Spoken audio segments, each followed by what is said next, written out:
नहमदुहु सल्ली अला रसूलिल करीम अम्मा बाद औज़ु बिल्लाहि मिनश शैतानिर रजीम बिस्मिल्लाहिर रहमानिर रहीम।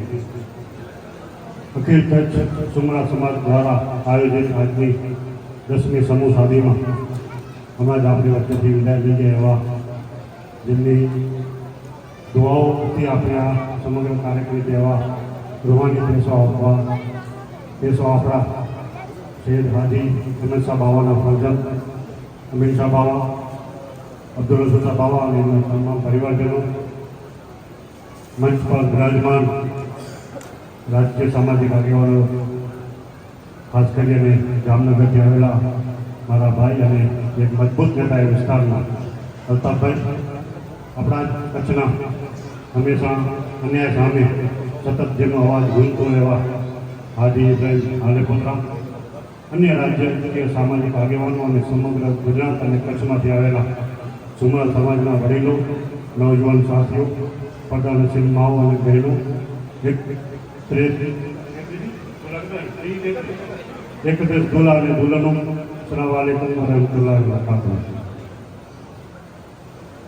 સમૂહ શાદી અને સુમરા સમાજમાં વાત કરી કે છેલ્લા 10 વર્ષથી મુફ્તી આઝમ ટ્રસ્ટી દુઆઓ યોજવામાં આવી છે, ત્યારે ખાસ કરીને સુમરા સમાજને હું નાનાભાઈ સુમરા અને એમની સમગ્ર ટીમને ખૂબ ખૂબ મુબારકબાદ અને અભિનંદન આપું છું કે દાદી સુમરીઓની આ જગ્યા એક એવી જગ્યા જે સમગ્ર વિશ્વને આપણે અહીંયા એકતા ભાઈચારાનો સંદેશો આપી શકીએ અને અહીં જે પણ પ્રોગ્રામ જે થાય છે એ સુમરી દાદીના સ્થાનકની અંદર સમૂહ લગ્ન હોય, કોઈ મેડિકલનો પ્રોગ્રામ હોય કે કોઈ એજ્યુકેશનનો પ્રોગ્રામ હોય, ત્યારે કોઈ કુદરતી આપત્તિ હોય ત્યારે અહીં એ લોકોને આશરો આપવો હોય ત્યારે ફક્ત મુસ્લિમ સમાજની પણ અન્ય સમાજના લોકો પણ અહીં આવતા હોય છે અને દરેક પ્રોગ્રામની અંદર સુમરા સમાજની સાથે, મુસ્લિમ સમાજની સાથે અન્ય આપણા હિન્દુ ભાઈઓ પણ આ પ્રોગ્રામની અંદર ફક્ત હાજરી નહીં પણ આર્થિક સહયોગ પણ આપતા હોય છે।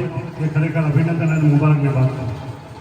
સમૂહ શાદીની અંદર સમાજની અંદર આપણે જોઈએ કે એક એકતાનો ભાવ બને છે, સમાજનું સંગઠન મજબૂત બને છે, પૈસાનો બચત થાય છે, સમયની બચત થાય છે અને ગરીબ અને તવંગરનો ભેદભાવ જે છે એ મટી અને એક જ મંડપ અને એક જ પિંડારની નીચે દરેક સમાજના દીકરા દીકરીઓ અહીં પોતાના પરિવારજનો જે છે એનો લાભ લઈ શકે છે અને સાથે સાથે મુફ્તી આઝમ કચ્છની જે નસીહત હતી એના ઉપર પણ દર વખતે અમલ થાય છે। ફક્ત સુમરા સમાજ નહીં પણ અન્ય સમાજના ગરીબ લોકોને એ 2, 4, 10 જોડા જે હોય એને સામેલ કર્યો છો એ પણ મુબારકને કાબિલ છે। ખાસ કરી અને સમૂહ શાદીની અંદર હું દર વખતે એક સંદેશો જરૂર આપતો હોઉં છું કે સુમરા સમાજના આજે જે 31 છોકરા અને છોકરીઓ પોતાની જિંદગીની નવી શરૂઆત કરી રહ્યા છે નિકાહના બંધનથી, એ 31 છોકરા કે છોકરીઓ નહીં પણ 31 પરિવારો છોકરીના અને 31 પરિવારો છોકરાઓના એ 62 પરિવારો પ્યાર અને મોહબ્બતના બંધનથી જોડાઈ રહ્યા છે। અને ખાસ કરી અને દીકરા પક્ષવાળાઓ, છોકરા પક્ષવાળાઓના માવતરોને વિનંતી કરીશ કે એ દીકરી શું લઈ આવી છે એ ન જોજો, એ દીકરી શું મૂકીને આવી છે એ જોજો।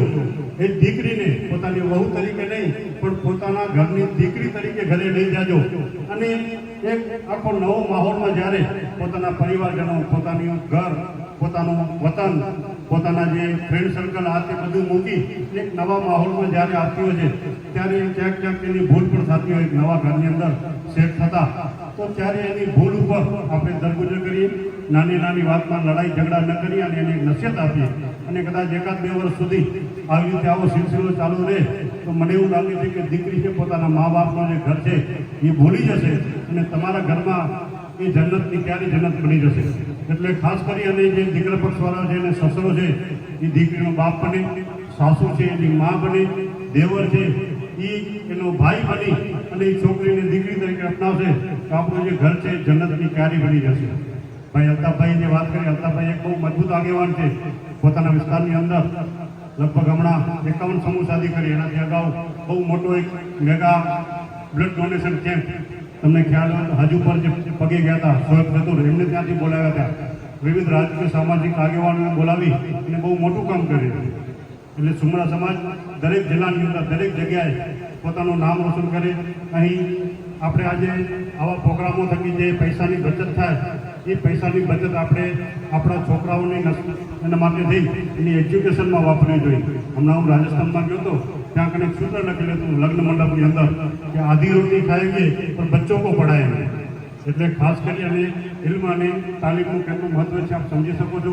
ઇલ્મ અને તાલીમ વગર જે માણસ જે છે એ હું એમ કહું છું આંધળો છે, એની પાસે ગમે તે દોલત હોય પણ એ નકામું છે. એટલે ખાસ કરી અને સુમરા સમાજ જે છે અત્યારે અહીં વિવિધ ક્ષેત્રમાં સરકારી નોકરીઓમાં પણ અલગ અલગ જગ્યાઓ ઉપર પોતાની સેવા આપી રહ્યો છે. ખાસ કરી અને હું સમગ્ર સુમરા સમાજને કહેવા જઈશ કે હમણાં હું પાલનપુરની બાજુમાં એક વિરપુરા ગામ છે, ત્યાં કને ગયો હતો. એક રહીમ ચાચા કરીને છે વૈદ હાડ દેશી વૈદ છે, નાડી જોઈ અને ઇલાજ કરે છે. રાષ્ટ્રપતિ એમને એવોર્ડ આપ્યો છે. આવા લોકોને અહીં બોલાવવા જોઈએ અને સન્માન કરવું જોઈએ. અને ભારતના રાષ્ટ્રપતિએ એને કાર્ડ બનાવી આપ્યું છે કે હિન્દુસ્તાનના કોઈ પણ જંગલની અંદર કોઈ પણ જગ્યાએથી એને જડીબુટી અને વનસ્પતિ લેવા માટે આ ભાઈને કોઈ રોકી ન શકે અને એને રાષ્ટ્રપતિ એવોર્ડ મળ્યો છે. એ એક મોટી વસ્તુ કહેવાય. હમણાં હું ગયો હતો ત્યારે એના ઘરે એકદમ ગરીબ માણસ, પૈસા માટે નહીં, કાચું ઝૂંપડામાં રહે છે અને પોતે જંગલમાં જાય, ત્યાંથી જડીબુટી લઈ આવે અને એને જે પણ પ્રક્રિયા કરવાની હોય કરી અને લોકોની આદિવાસી વિસ્તારની અંદર લોકોની સેવા કરી રહ્યો છે. એટલે કહેવાનું મતલબ એ કે તો સુમરા સમાજનો માણસ છે એટલે સુમરા સમાજની પ્રોગ્રામમાં એને યાદ કર્યા અને સાથે સાથે જે લોકોને કાંઈ તકલીફ હોય તો ત્યાંનો લાભ લઈ શકે. ખાસ કરી અને આ સમૂહ સાદીની અંદર મને યાદ કરી અને બોલાવ્યો અને મારું સન્માન કર્યું અને મને બોલવાની તક આપી. તે બદલ ફરીથી હાજી આલાના સુમરા અને સમગ્ર ટીમનો હું એમનો આભાર વ્યક્ત કરું છું. અને જે પણ કાર્યો આવનારા સમયમાં એ સુમરા સમાજ તરફથી કરશે એમાં અમારો સંપૂર્ણ સહયોગ રહેશે. Thank you. ખુદા હાફિઝ. જય ભારત, જય હિન્દ.